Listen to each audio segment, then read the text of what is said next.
وَالَّذِينَ هُمْ لِفُرُوجِهِمْ حَافِظُونَ إِلَّا عَلَى أَزْوَاجِهِمْ أَوْ مَا مَلَكَتْ أَيْمَانُهُمْ فَإِنَّهُمْ غَيْرُ مَلُومِينَ فَمَنِ ابْتَغَى وَرَاءَ ذَلِكَ فَأُولَٰئِكَ هُمُ الْعَادُونَ. 3 ayat about the same subject. You know what the subject is? Shamelessness. People who guard their privates. We live in the ultimately shameless world today. The world in which streaming videos off of any website are available on your mobile device. The age in which the pornography industry is a multi-trillion-dollar industry. The point of which, the agenda of which is to make sure every one of you is a consumer of filth in one way or another. That every man, woman and child is exposed to this stuff, and they're hoping you are, so you become addicted to it, so you become yet another consumer. This is the gift of pornography to society. It's creating people, turning people into animals and perverts. And some of you unfortunately have that addiction. And you're watching this stuff online. And you're watching it and saving it on your apps and your mobile devices. And you don't feel bad about it anymore. You've justified it to yourself. And you feel bad about it once in a while, but you go back to it. And as you think, oh, well, at least I'm not hurting anybody. At least I'm not doing it to anybody else. I'm just watching this stuff. It's okay. But you know what's happening to you? Inside, your soul is being just gutted.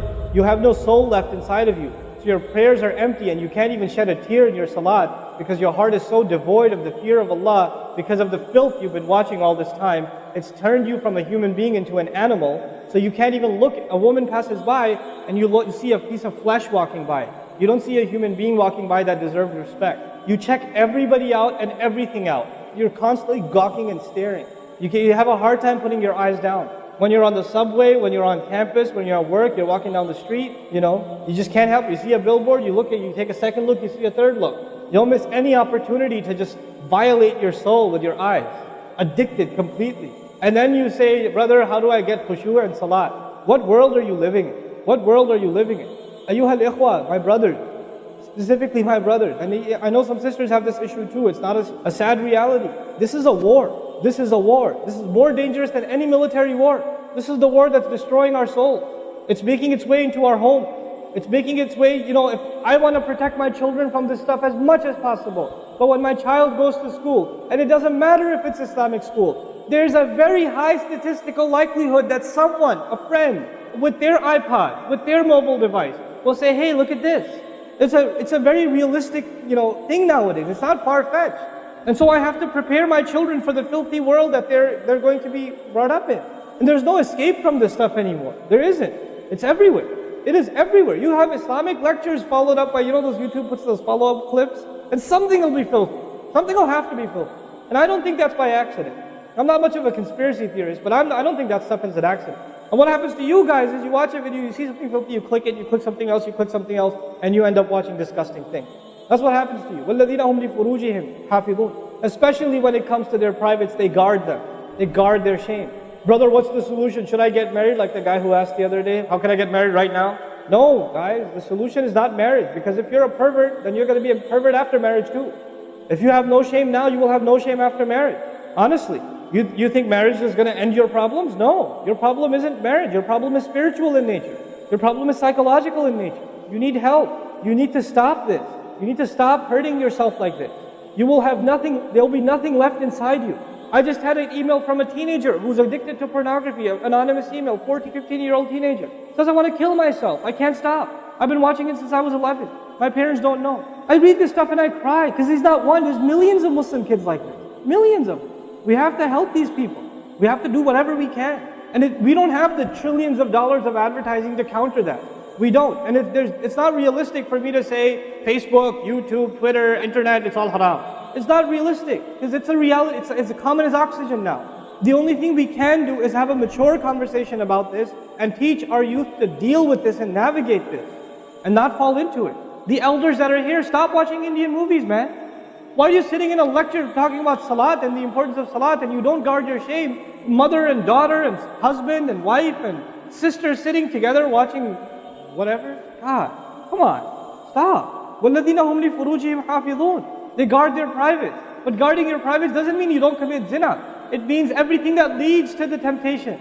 Everything that leads to it. They watch it, they guard it. They know it's under attack. They know that their shame is under attack. They realize that their weakness is their urges. Those urges that Allah put inside of us, that are so strong. Allah put them there for a reason. He did. And every one of you have them. You don't have to, I don't have to have a dalil for you to have them. I know. the guys that are here. You all suffer that challenge every single day of your life. And you have to really go out of your way to guard yourself. This passage is not about high goals. This is about the bare minimum. I told you that, right? This is the bare minimum, folks. The bare minimum is we guard ourselves from shamelessness. We wage a war within ourselves against that tendency. And I know some of you have tried to quit before and you go back. And you've tried to quit before and you go back again. And you go back again. And you keep falling into that trap. I know some of you have done that, and you're struggling with it. But don't give up on yourself. Don't give up on yourself.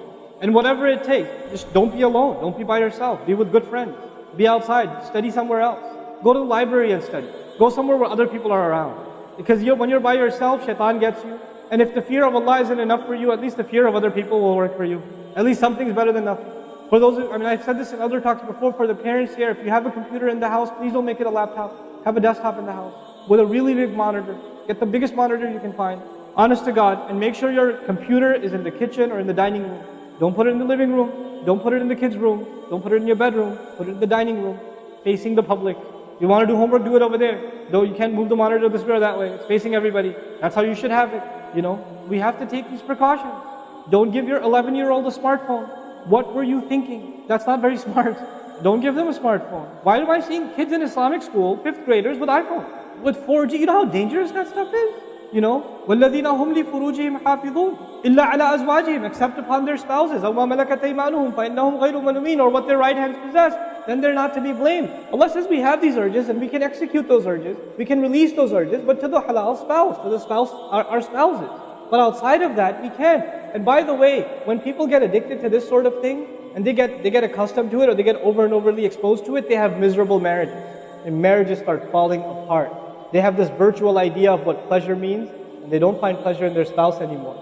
And there's great fitna that comes into the family. It destroys homes, Muslim homes. That's what's happening in our world today. فَمَنِ ابْتَغَى وَرَاءَ ذَلِكَ فَأُولَٰئِكَ هُمُ الْعَادُونَ. The people who pursue anything beyond that, then they are the ones engaged in aggression. This is an act of aggression. Al-adawa in Arabic means animosity. Allah says whoever pursues their urges to be fulfilled outside of the halal, outside of the marriage, whoever pursues that, then they are engaged in an act of aggression. The question is, aggression against who? Because when you say enemy, then you have to say enemy of who? If they've become an enemy, who have you become an enemy to? Allah didn't mention a maf'ul bihi, no jar majroor, nothing related to it. You know what that means? They are an enemy to themselves, their family. They become an enemy even to Allah's teaching. These are the kinds of people. The most important asset you and I have is our hearts. And this shamelessness destroys the heart. It destroys it. The most precious thing you and I have to preserve is our iman. And these filthy images are destroying your iman. They're tearing your iman apart. Don't let it happen to you. Do not let it happen to you. And I can only talk about this. I can't stop you from doing anything. And nobody else can. You will have to police yourself. You will have to control yourself. You'll have to make the decision, is my iman important enough? Is my salat important enough?